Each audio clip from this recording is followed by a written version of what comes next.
中南部某個鄉鎮，一棟3層樓透天厝，屋齡40年，門口停得下2台車，後院還有一小塊菜園。父親10幾年前走了，母親5年前搬去跟兒子同住，房子就這樣空下來，委託房仲掛了6年，開價從680萬一路降到480萬，再降到380萬。6年裡帶看11次，出價0次，仲介委婉建議再降一點。屋主想了3秒鐘說，那不然就放着吧。於是他就真的放着，窗戶關着，電表停在原地，信箱塞滿6年份的廣告單，牆角長出一叢不知道從哪來的雜樹。你以為這是個案，其實這是一台正在全台灣同步運轉的機器。內政部公布的低度使用住宅統計顯示，2025年上半年全台低度使用住宅一口氣衝到98萬609宅，比率 10.43%， 是有統計以來的次高點，也是近15年的高峰。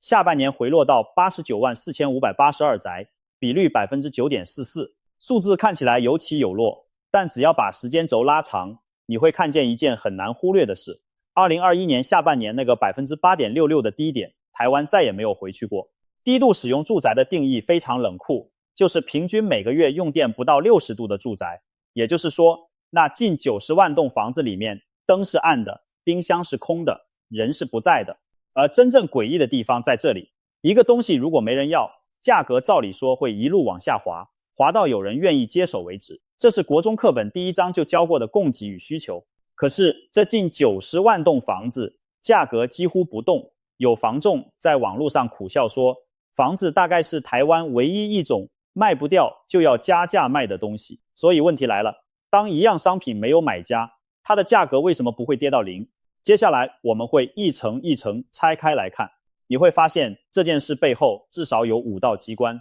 每一道都不是意外，每一道都白紙黑字寫在法規裡，而且每一道都在对屋主說同一句話，你不要降價，你放着就好。第一層，最直接的一層是買方從物理上消失了。2026年7月，內政部公布的戶口統計是這樣的，全台總人口2323萬5002人，比6月底再少8563人，人口已經連續31個月負成長，跟1年前相比少了10萬2934人，換算下來，平均每天增發約282個台灣人。再看更貼近骨頭的數字，2026年7月，全台新生兒7906人，死亡人数17119人，死亡是出生的 2.17 倍。這不是單月異常，這是連續67個月生不如死。把時間拉回2025年整年，新生兒107812人，死亡20268人。新生兒数字已經連續10年下降，而那一年的年減幅高達 20%， 是台灣有人口統計以來最大的年度跌幅。同一年，65歲以上人口達到467萬3155人，占總人口 20.6%。台灣正式踏進超高齡社會。這些數字放在都會區，你感受到的可能只是幼兒園比較好排隊，但放到鄉下，它是完全另一種東西。早在2007年，全台368個鄉鎮市區裡，就有118個進入自然人口負成長。到了2018年，這個數字變成241個，占比 65%。也就是說，全台2/3的鄉鎮死的人已經比生的人多。再看幾個被點名過的地方，高雄田寮從7159人掉到6125人，甲仙從6026人掉到5279人，台南左鎮從4781人掉到4095人，7年之間人口少掉超過1成。左鎮的10個里裡面，有9個里曾經出現整整1年沒有任何新生兒的記錄。國發會的推估更直接，到2050年，台灣總人口可能跌破2000萬，而左鎮、平溪、田寮、甲仙這幾個地方的人口將減少超過5成。現在把這件事翻譯成房地產語言，一棟房子的價格從來不是由建材決定的，是由未來會不會有人想住在那裡決定的。你在鄉下的那棟透天，它的買家是誰？是那個1年只出生0個嬰兒的里，還是那個已經19年死多於生的鄉鎮？買方不是變得比較挑，也不是在等你降價，買方是真的不存在了。而且就算真的出现一個手上有現金又願意住在鄉下的買方，他也未必會買你那棟，因為市場上還有另一批東西正在跟你搶。2025年全台建物第一次登記棟數達到176690棟，是近10年最高點，而且已經連續5年成長。這批房子是2020到2023年那波推案潮的成品，現在正在一批一批交屋。內政部的統計顯示，2024年第4季，全國待售新成屋首度突破11萬宅，來到111085宅，是有統計以來的最高點。到了2026年下半年，各家業者盤點出來的全台待售量甚至被推估超過30萬戶。這代表什麼？代表一個手上有300萬現金的買方，在桃園、台中、台南的重劃區裡，可以買到一間全新的、有電梯的、有管理員的小宅，而且銀行願意貸他70%。他為什麼要拿同樣的錢去買一棟40年，要自己爬上去抓漏？銀行只肯貸50%的鄉下透天。你那棟老家的競爭對手從來不是隔壁那棟老屋，他的競爭對手是全台灣10幾萬棟燈從來沒亮過的新房子。那麼問題就變成，既然買方不存在，屋主為什麼還撐得住？照理說，一個沒有買家的資產，屋主每個月都在流血，撐3年5年也就投降了。這裡出現第一個反轉，而且是整支影片最關鍵的一個反轉。在台灣的鄉下放着一棟空屋，幾乎不用錢。我們算給你聽，房屋稅的課徵基礎不是市價，是房屋評定現值，而評定現值是房屋標準單價乘以面積，再乘以折舊率，再乘以所在地段的調整率算出來的。一棟40年的鄉下透天，標準單價本來就低，折舊折了40年，地段調整率又是全縣最低的那一級，3個因素連乘下去，現值會低到一個你想象不到的數字。而依照房屋稅條例，住家用房屋的評定現值如果在一定金額以下，是免徵房屋稅的。台中的門檻是10萬2千元，雲林的門檻是11萬2千元，各縣市略有差異，但邏輯完全一樣。全台灣有大量的鄉村老屋就卡在這條線的下面，也就是說，那棟賣不掉的房子，房屋稅是0。那地價稅呢？只要土地所有權人、配偶或直系親屬有一個人的戶籍還設在那裡，房子沒有出租也沒有營業，就可以適用自用住宅用地稅率2%。一般用地稅率是10%起跳，最高累進到55%，差距至少5倍。而鄉下土地的公告地價本來就低，乘上2%之後，1年的地價稅可能是幾百塊。有人會說，那不是有囤房稅 2.0 嗎？囤房稅 2.0 在2024年7月上路，2025年5月首度開徵，非自住房屋稅率調高到 2% 到 4.8%， 而且改成全國歸戶，全數累進，聽起來很兇。但你把稅率乘回去看，稅率再高，乘上一個接近於0的評定現值，答案還是接近於0。財政部的統計也很誠實，2025年度全國有599193人持有非自住的空閒制房屋，其中持有2戶以下的人就佔了90%以上。這些人不是投資客，他們是繼承了老家的一般人。囤房稅 2.0 打得到台北的多屋族，打不到雲林的三合院。所以你現在明白那句在網絡上流傳很久的話了，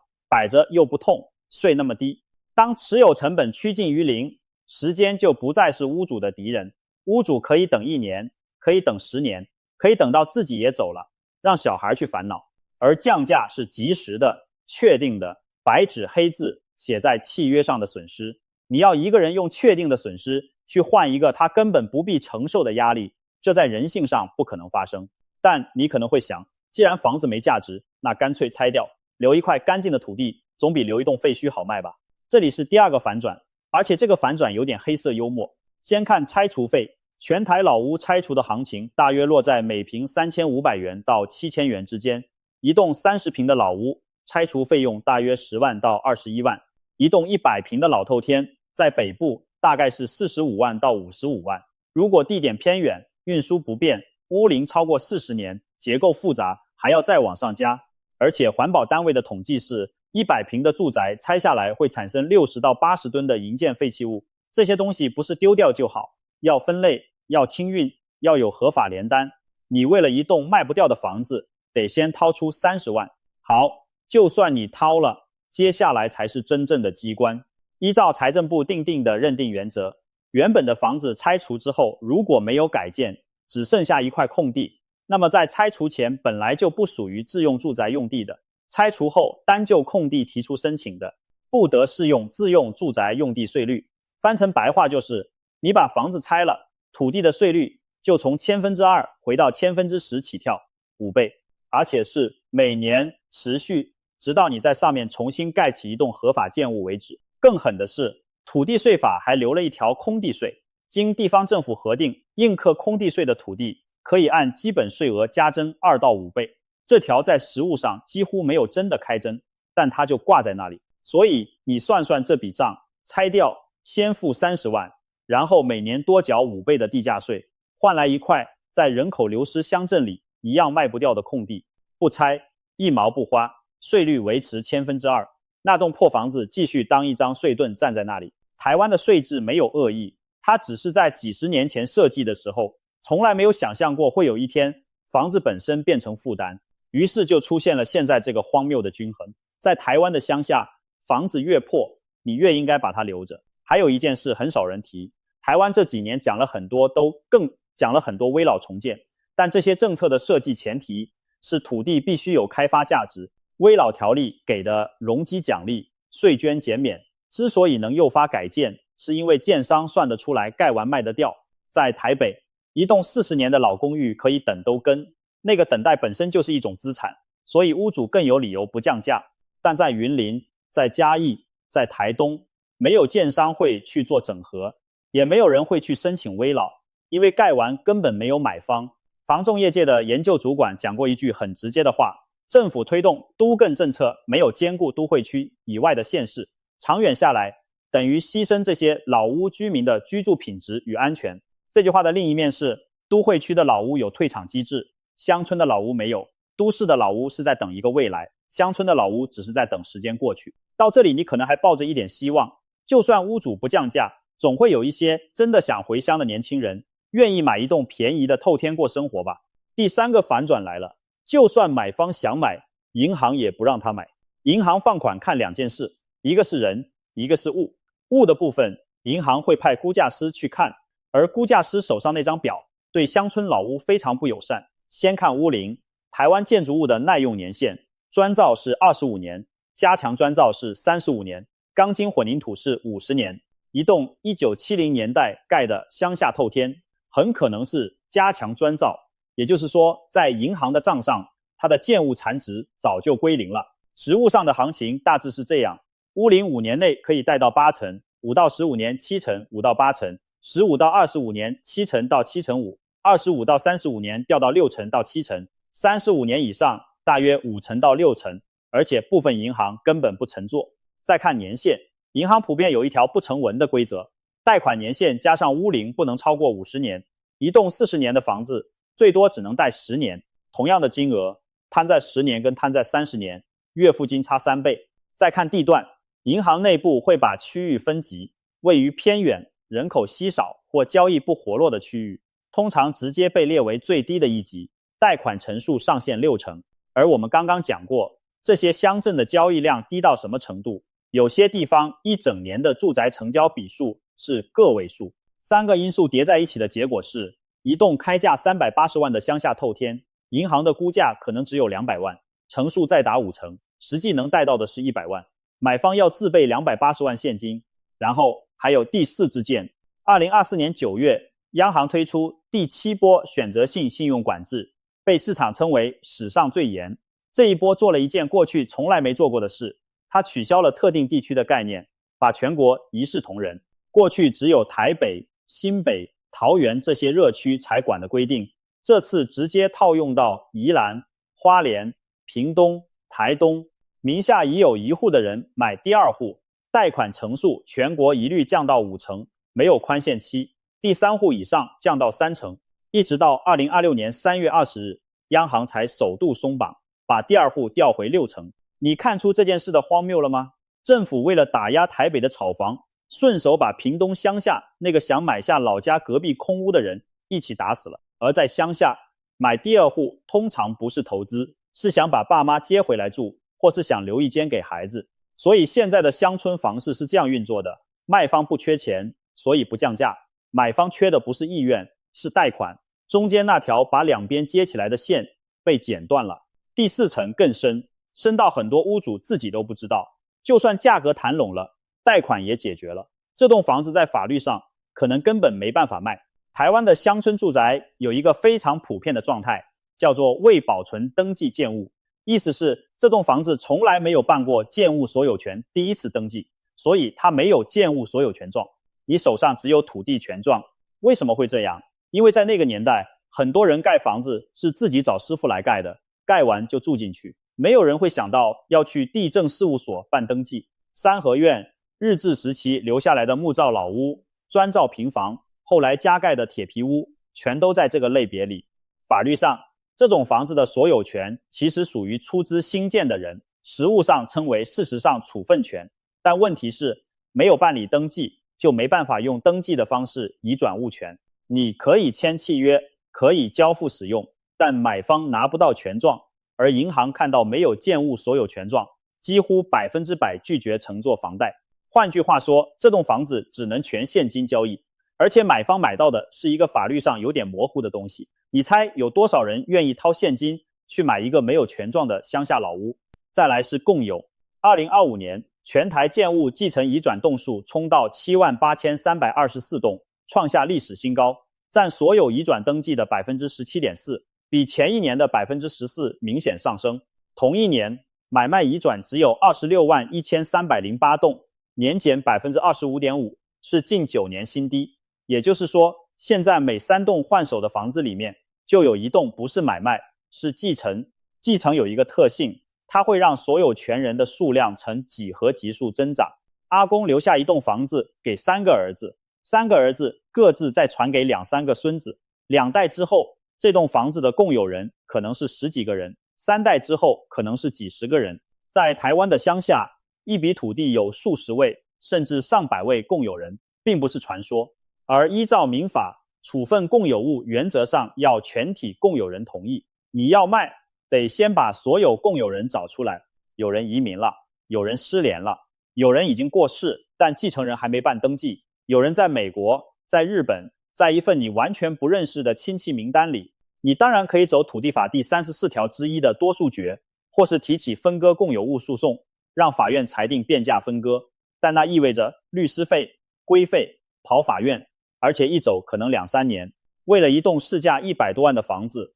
打一場3年的官司，你會做嗎？最後還有第3道鎖，有些鄉村老屋根本無法重建。依照建築法規，一塊土地要蓋房子，必須先指定到建築線，而很多鄉下老屋門前那條走了幾十年的路，在法律上不是計劃道路，也不一定會被認定為現有巷道，寬度可能不到4公尺，只不到建築線，設計、傾造、危老、重建全部走不下去。如果那棟房子坐落在農業用地上，事情更麻煩。依照農業發展條例和農業用地興建農舍辦法，要在農地上蓋農舍，申請人必須具備農民身份，農地面積要達到 0.25 公頃以上，建蔽率不得超過 10%， 而且蓋好之後5年內不得移轉。一棟不能貸款、不能過戶、不能重建，共有人有27個的房子，你要多少錢才願意接？看到這裡，一定會有人說，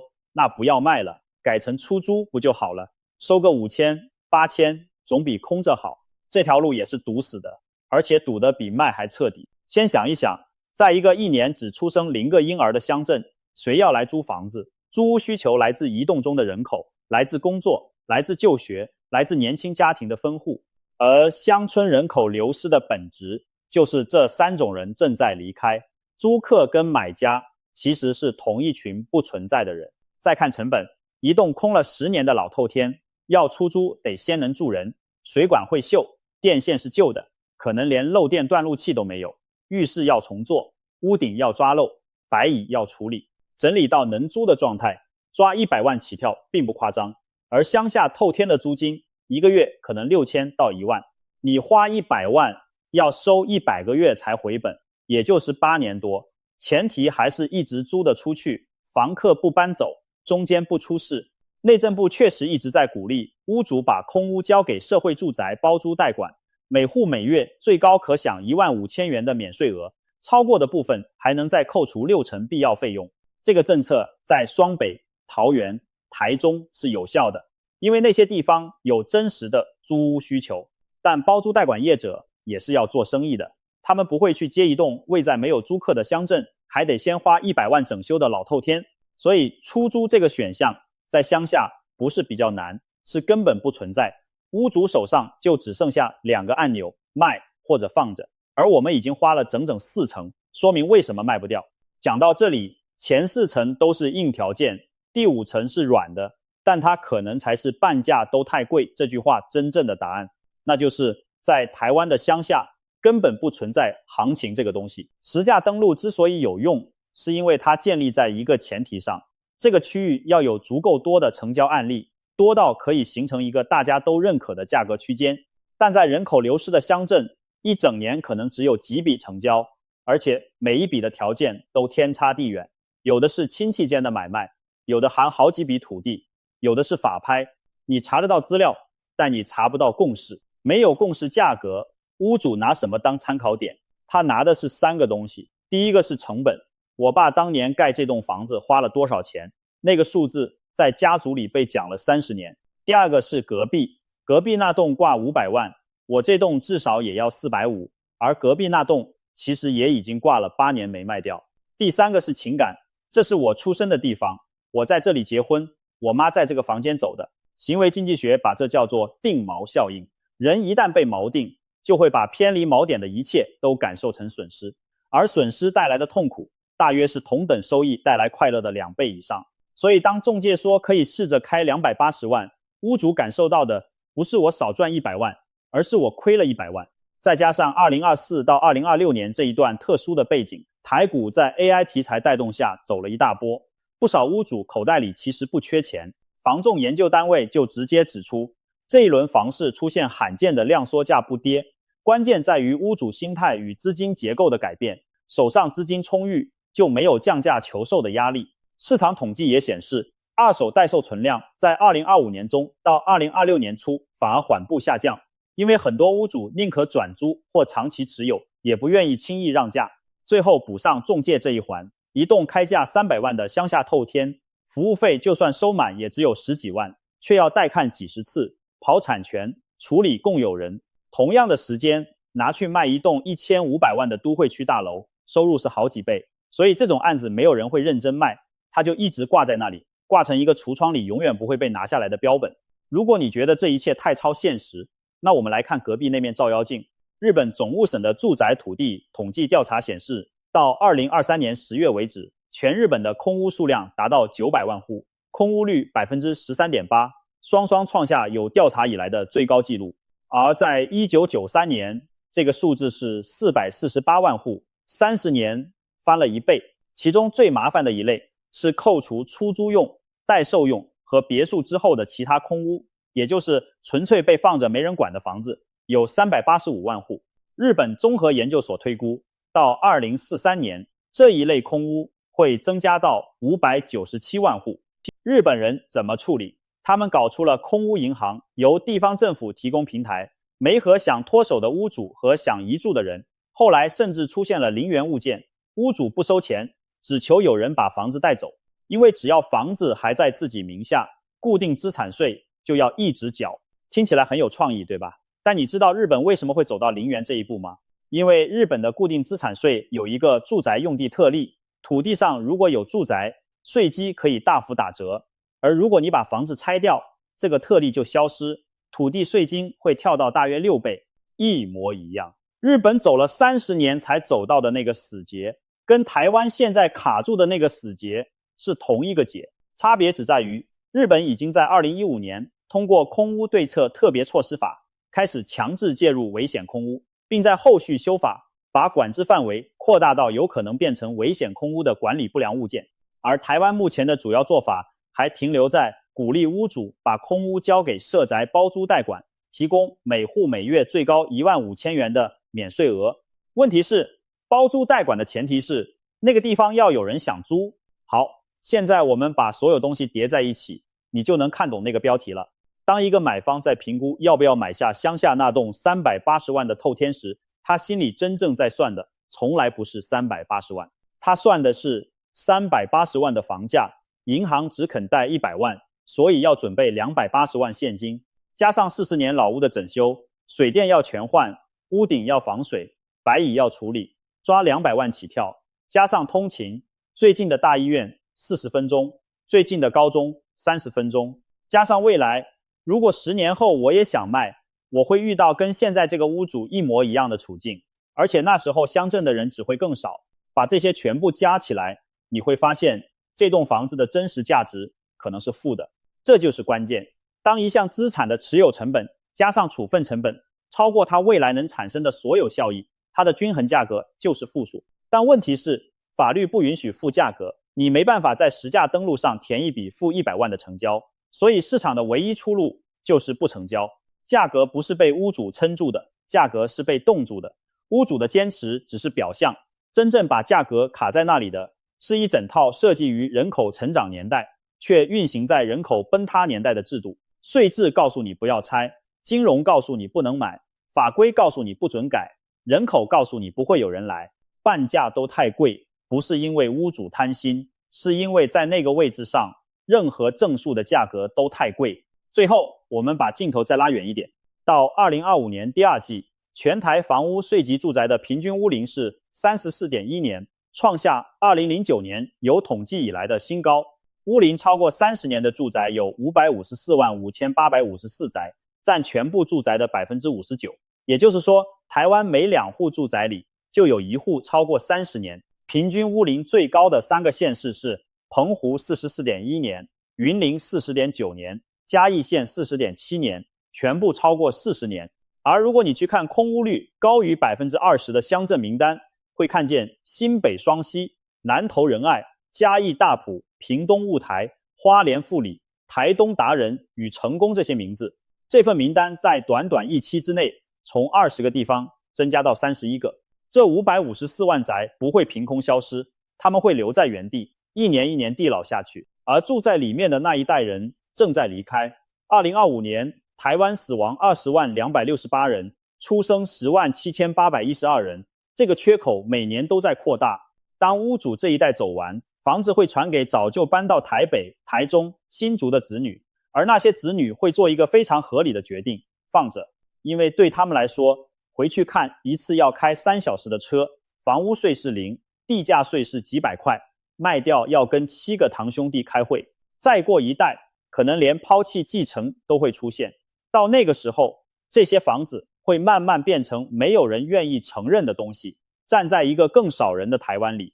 我們常常說房子是家，但一棟房子要成為家，前提是有人回去。當人不回去了，它就只是一組地號，一筆稅籍，一個掛在房仲櫥窗裡永遠賣不掉的價格。也許真正該問的問題不是這些房子值多少錢，而是這個社會打算怎麼處理它們。一個人口正在收縮的地方，需要的不是更多的房子，而是一套讓房子能夠有尊嚴退場的機制。日本花了30年才慢慢承認這件事，才開始修法，才開始強制介入。而台灣現在手上握着554萬棟30年以上的老屋，平均屋齡 34.1 年，人口每天少282個，卻還在用一套鼓勵屋主什麼都不要做的稅制。不做是最省錢的，不做是最不會出錯的，不做甚至還能保住2%的優惠稅率。於是全台灣近90萬棟房子就這樣一起選擇了不做。所以下次你回老家，如果看到隔壁那棟窗戶關了10年的透天，先別急着說那個屋主怎麼那麼固執，他可能只是算過了，在現在這套規則底下，他做的其實是最理性的選擇。真正需要被改的從來不是那個屋主的想法。